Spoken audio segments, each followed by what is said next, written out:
Okay, welcome to the Ranked Among Us meeting guide.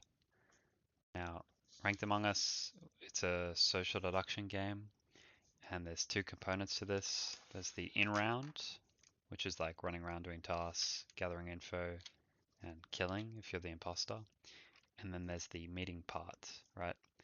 And both of these are important to playing well, I would say. Some people say that the meeting matters more and that you can only focus on the meeting to be good. And they're not necessarily wrong. The meeting is pretty important. Okay, so I'm just going to go over a framework of how to play the meeting, and I'm going to give you a couple tips. Obviously, Among Us is a situational game, and you don't always need to play like this, but you can't really go wrong if you play like this or have this in the back of your mind when you're playing the game, right? So I'm going to give you a structure, but first things first, before I do that, the first tip is to listen, okay? Now, listening, you guys might think you're listening, but genuinely, you're probably not doing it correctly, right? There's a difference between hearing and listening. Hearing requires ears, and listening requires attention, right? You should be able to hear every word that everyone is saying in the meeting, even if they are speaking over each other. You should be able to calculate their info as they're saying it, right?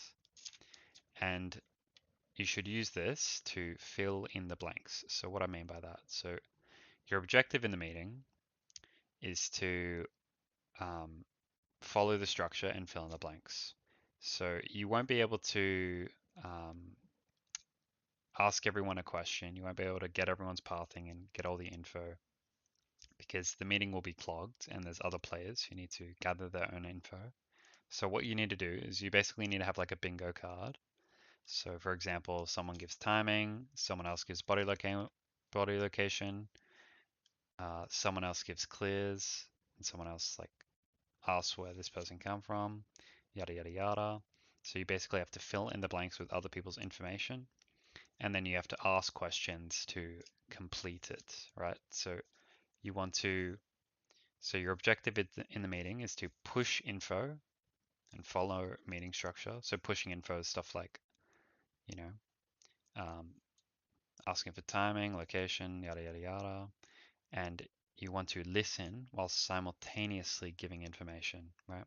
So like I said, you got a bingo card. You gotta listen to other people's information whilst simultaneously giving your own info. You have to, oh, and just a general meeting tip, like just ask more questions. Like imp's literally out if you just question them. Like a lot of people just talk the whole meeting as a crewmate, and you really want to let the sus person, especially the one who killed, speak because you could ask them like 4 or 5 questions and they will tell you they're imposter if you ask the right questions, right? So that's that. Um, Now let's get to the meat of the video. Okay, so meeting structure. So this is pretty basic, but if you master the basics, obviously you'll be a pretty good player. So this is the basic meeting structure. So what you want to start off with is body location and timing. So these are the most important pieces of info. You should get them out within like the first 5 to 10 seconds because you could use that to clear people around the map, right? So after that, you want to get your clears. So for example, people seeing they saw the body down vitals, and then you get your admin info and your admin clears. So once you have your body location, timing, and clears, and admin info and admin clears, that should take about the first half of the meeting. Otherwise, you're playing inefficiently. It shouldn't take you longer than that. But the second half of the meeting should be to question the remaining sus players. So immediately after you get all your clears, you want the locations of the remaining players, and then you want to get the pathing of the sus players. And then once all of that is said, then you get your other info out. So maybe you want to talk about tasks, like who's done which tasks, whatever.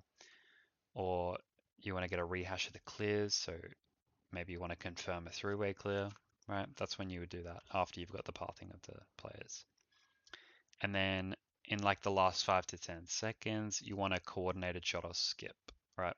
So the reason I say coordinated is because um, the more that the crew splits the vote, the more likely a crewmate is to get shot. So for example, if you're on 8 and the votes are split like 3, 2, 2, 1 or whatever, then the chance that a crewmate gets shot is very high because the imposters are always voting together and they're always going to vote a crewmate, right? So the more you split the crew vote, the more likely it is that the crew gets shot. So good gameplay is that you coordinate your votes, right? So that's it for meeting structure. And I'm just going to go over a couple extra notes and then talk about pushing a vote. So extra notes. So if you are a weaker player, it's okay to be carried. So what I mean by this is like, don't push a round one vote unless you have incriminating information. So you basically catch the imposter in a lie. That's the only reason you would push round one vote. Don't make a read. If you have the kill between 3 or 4 people, do not push a vote off of a read because what you have to consider if you're a weaker player in the lobby is that other players might have a better perspective and you really don't want to shoot a crewmate. Like if you shoot a crewmate, the game just gets exponentially more likely to turn into a loss. Um, so yeah, that's one thing. I would wait till round 2 or 3 to push a vote if I was a weaker player. Um, Speak up if someone is clearing you because it is assumed that you are clearing them. So for example, if someone's clearing you and you can't clear them, you should speak up because it's assumed that you're clearing them, and obviously you don't want to misclear. And on that note, it's pretty easy to deduce if someone's misclearing. What you got to do is you got to ask them why they're clearing the person, and then you just have to listen. Then you just have to think, is it likely or unlikely that they're misclearing, right? And once you do this a couple times, you'll get a good gist of it, and you'll be able to tell if someone could be misclearing or not.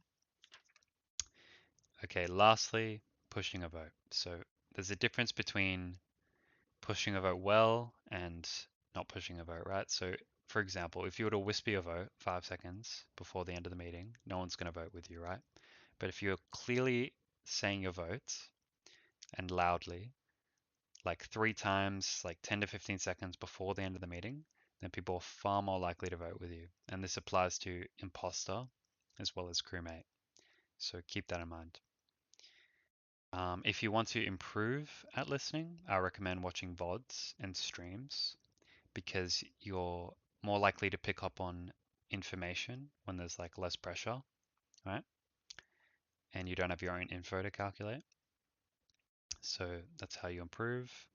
And then lastly, I want to leave you with this. Don't play off reads, play off of listening, right?